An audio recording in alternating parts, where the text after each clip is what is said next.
Hello, peoples and persons of all ages. It is I, Kazarium, and boy, oh boy, do I love the Owl House.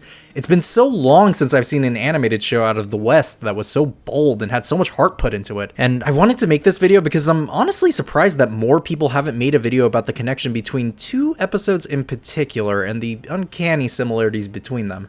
Ironically being the best and one of the worst episodes of this show. Knock Knock Knockin' on HOOTY'S door and Once Upon a Swap.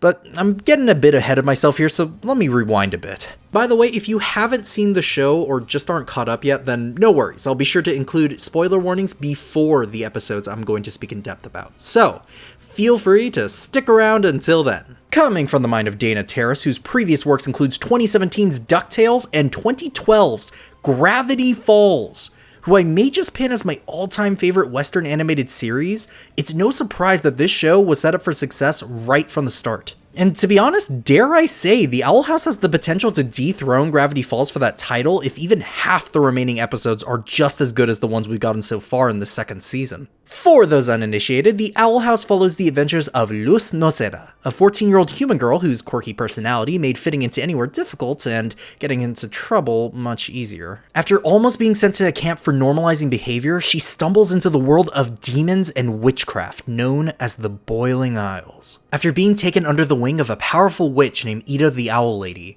Luz decides to stay in the Boiling Isles for a while to learn how to become a witch herself. Now, if you haven't seen this show yet, do it. If any of what I just said, combined with a plot-driven narrative, a massive and mysterious world, and a diverse cast of charming and lovable characters with some of the best characterization and development you'll ever see in a quote-unquote kid show, sounds at all interesting to you, then give the show a chance.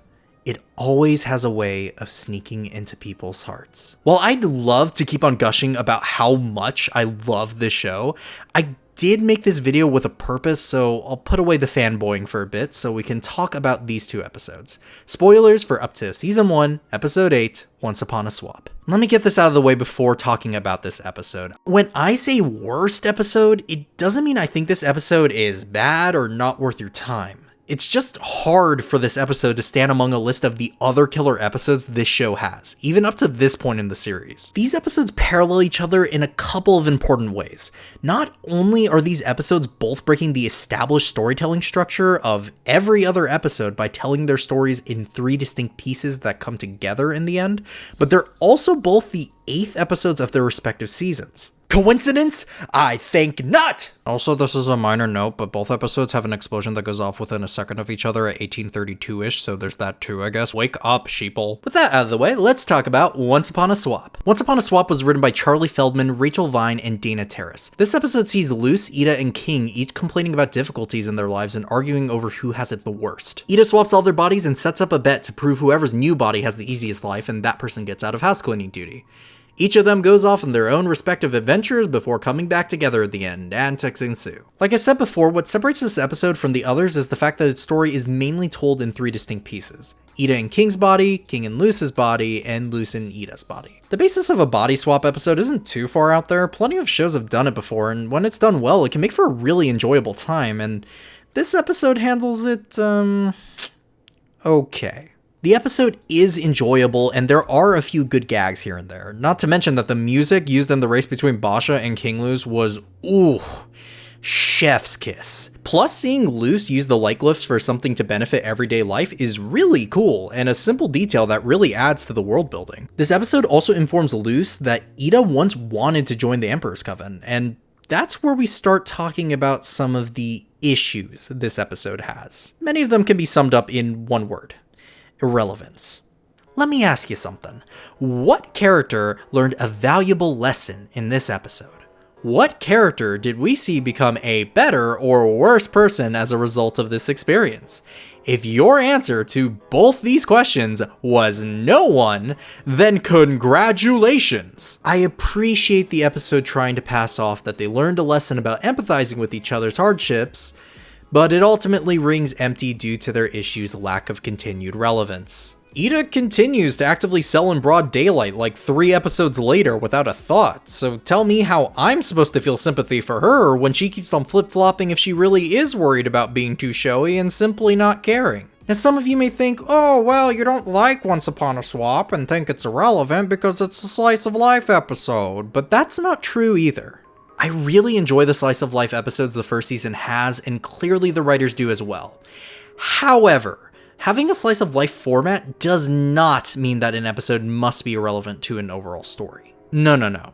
What makes this episode bad by comparison is that it demonstrates a fundamental lack of understanding on what makes the Owl House great in the first place. After rewatching the show multiple times, I've identified 3 common themes that make up each and every episode and is ultimately the show's secret to its success. The show operates on a careful balance of characterization, including well-written scenarios fitting character personalities, and importantly, character development, charm, which includes the comedy and the animation style, and continuity, the plot development.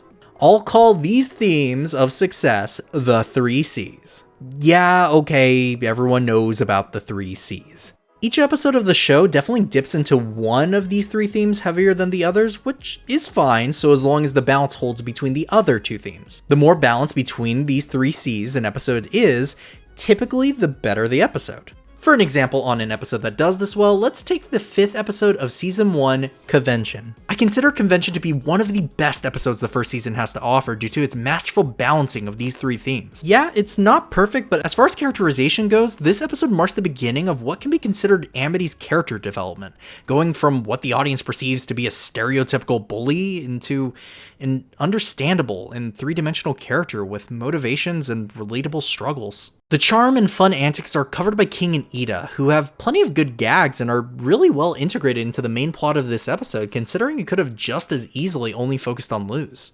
Adding to the charm is the amazing animation in the duel sequence. Seeing it for the first time adds to the fun and the awe of the episode, and if that wasn't enough, for continuity, Covention introduces Lilith, who upon her first appearance in the show, you can tell she might be a formidable antagonist down the line. The ending tease further gives Lilith both an objective and motivation that's both believable and empathetic.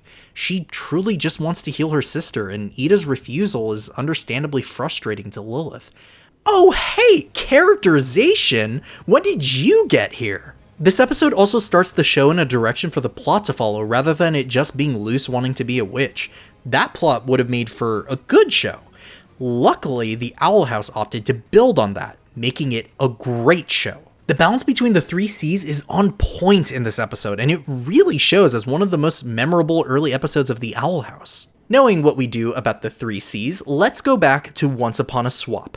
This episode dips into the charm and fun antics hard, to the point where characterization is thrown to the wayside and continuity is but a blip in the episode. This is completely backwards. It misses the opportunity to provide growth for even just one of these characters by having them literally step into the shoes of another character that they care about. Characterization is a complete afterthought of this episode, which makes the characters feel flat. Amusing, credit where credit's due, the characters are still very fun, but flat. This may work for an episodic show where the status quo is reset every episode, but not at all for a continuous plot-driven show like The Owl House. Speaking of plot, boy oh boy does this episode open its share of a can of worms. Firstly, let's talk about the implications that a body swap spell presents for the show as a whole. Remember how Luz was training hard to be a witch and her approach was very inventive and interesting?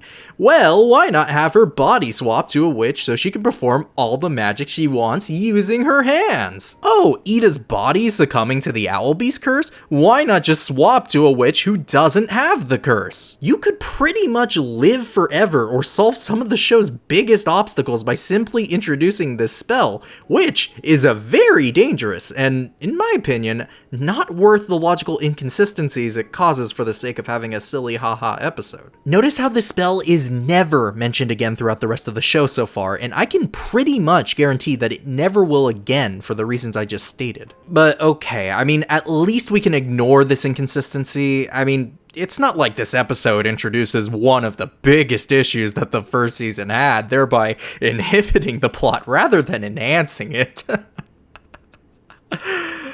Right? Yeah, we need to talk about Lilith. Lilith was introduced as a formidable antagonist in the episode Covention. It did so by not having Ida or Lilith formally lose their duel, which would become thematically important later in the show. Well, this episode literally turns this big baddie into a big joke. Once Upon a Swap introduces what I call Season 1's Lilith Problem. The show is faced with the conundrum that Lilith needs to be an intimidating foe, but she can't just capture and bring in Ida, so what do? Well, the Owl House makes Lilith foreboding, but ultimately incompetent. The best summary I've heard yet is that Lilith becomes the Team Rocket of the show, which is a really sad fate for what could have been, in my opinion. I honestly think that the show would have been better off showing less of Lilith rather than ruining what they set up in Covention, ironically. I mean, just have Lilith leave before the branding and it would have fixed the problem without taking away what she added to the episode. So in conclusion, Once Upon a Swap is an episode that 1. Throws character development out the window for the sake of lols, 2. Is mainly just lols, and 3. At best is inconsequential to the plot of the show, and at worst, actively detracts from it needlessly. For the sake of lols. It's okay for an episode to primarily be a fun ride to witness the characters go through, but it's also a wasted opportunity because the show has demonstrated already that it can do that and more. We can have a wildly fun idea that leads to some understanding and growth. Just look one episode previous, Lost in Language. Once Upon a Swap is one of the worst episodes because it fails to understand this. This episode could have been absent from the season and no one would have batted an eye. Even Luce learning that Ida wanted to be a part of the Emperor's Coven is ultimately unimportant after this point and serves more for the audience than anything. On top of that, Lilith saying it was their dream isn't entirely true later on. Now, a lesser show would have taken a look at this episode and swore never to do anything like it ever again. But the Owl House took a breath, licked its wounds, and came back slapping harder than ever before. Spoilers for up to Season 2, Episode 8, Knock Knock Knockin' on Hooty's Door. Yowza wowza. Remember the 3 C's? This episode knocks it out of the park on how perfectly all 3 are balanced here. Such balance, so beautiful that it sheds tears from the eyes of Thanos himself. It's to the point where characterization also fuels continuity. It really feels like the writers of Hooty's Door recognized how some of the community felt about Once Upon a Swap and wanted to fix that misunderstanding of the show. So, they devised the Plan of Plans. Knock Knock Knockin' on Hooty's Door was written by Dana Terrace, John Bailey Owen, and Zach Marcus. This episode comes after the fallout of King's discovery of his true origin and him grappling with who he really is and what comes next, Ida's loss of yet another person dear to her and her desperation to get her power back to rescue them, and Luce's attention being caught between trying to get her Echo Mouse to reveal more about how she can find a way back home, and Amity's kiss and how to respond to it perfectly. But all these separate threads are tied back to Hooty. At the beginning of the episode, Hooty receives a message from his pen pal Lilith. Yeah, a lot happened between Once Upon a Swap and now, with her concerned that Hooty feels unimportant as the others have their own separate adventures. She reassures him that he protects and houses all of them and therefore is very important. This inspires Hooty to solve everyone's problems, as he believes it's his purpose. What follows could have been another Once Upon a Swap where Hooty causes antics and ultimately just makes everyone laugh and forget their problems for a bit. But instead, what we got was so much deeper, so let's start with King. After King's voice begins cracking as he begins to go through demon puberty, he also sits at an uncertain time in his life where he discovers that he never was a despotic overlord and instead just a young demon with no idea about what kind of demon he even was or if he'd ever see his dad. Feeling a kinship with King as the only other demon in the house, Hooty politely kidnaps King and tries to help him identify what kind of demon he is. This section of the episode is chocked full of charm. There's tons of great jokes and gags in the sequence, with King and Hooty being hilarious. When King's blood sample results come back inconclusive, Hooty tries to spin it as a love you for you sort of moment, but King is not having it. In Once Upon a Swap, this would have turned into a joke, with King raging at Hooty, but instead, the writers do something clever. They have King rationalize his own feelings of frustration towards his father, which turns King's rage into realization and despair. This revelation, combined with puberty, unlocks a new power as he screams out a sonic WAV that's able to destroy the objects in the area around him. Hooty feels he failed King and sulks away, not knowing that King is satisfied with learning a bit more about himself. Based on the very subject matter of this episode, having King's bit be more comedic and come first was a great decision. It really surprises you how genuine the moment of King's revelation is when it isn't funny, and eases you into the sort of character exploration this episode would cover in Ida's section, which is up next. Plus, King's section may dip more into the charm, but its well-timed moment of characterization really helps balance it out. It makes King feel like an empathetic and three-dimensional character who actually does grow with this experience. Not to mention the fact that King's character growth in this episode adds to the continuity as well, since solving the mystery of where he came from is an important aspect of the show's plot now. So yeah, I think this section alone is a good example of what Once Upon a Swap should have done to improve that episode's relevance to the show as a whole. Kudos to the writing team for having a thorough understanding of what went wrong before and how to improve it now. Except that's not even the end of the episode. Heck, that's not even half the episode, which is where Ida comes in.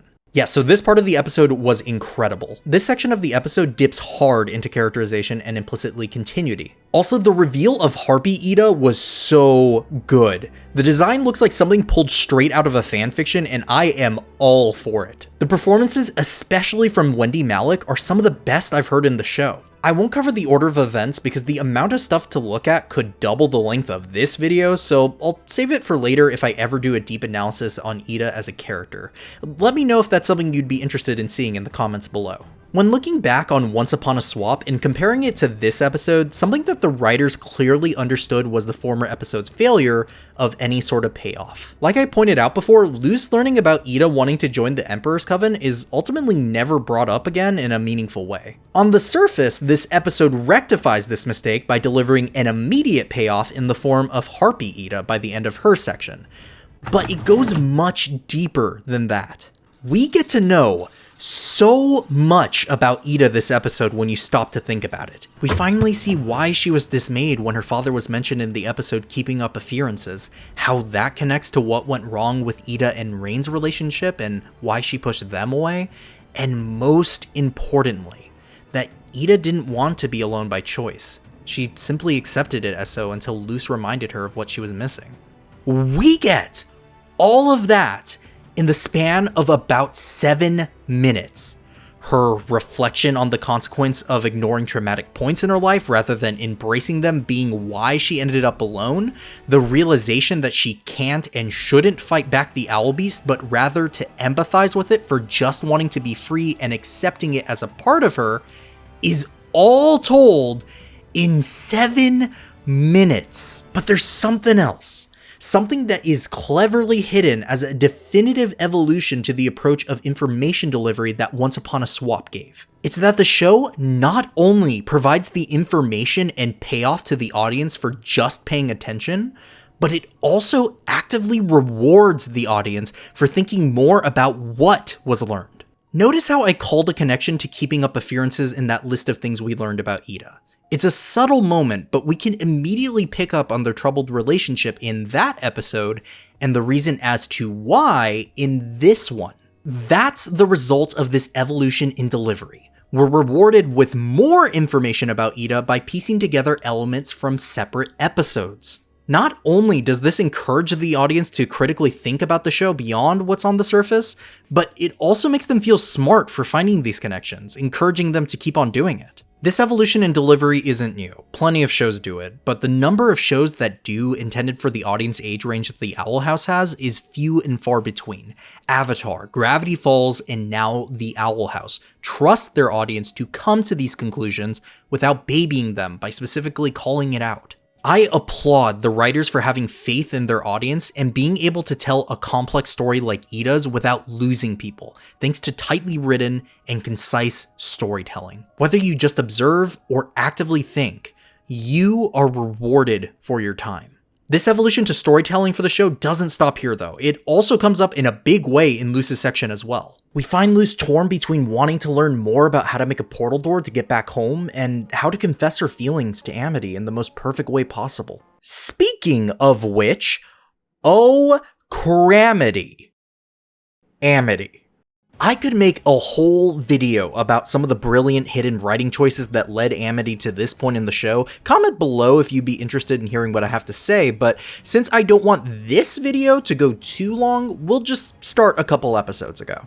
In the episode Through the Looking Glass Runes, Amity effectively confessed her feelings to Luce by kissing her on the cheek. This marked a first in Disney's history for two same-sex main characters to do this, followed by another first of the sound barrier being broken by what scientists believe was solely caused by a collective shriek of fan vindication.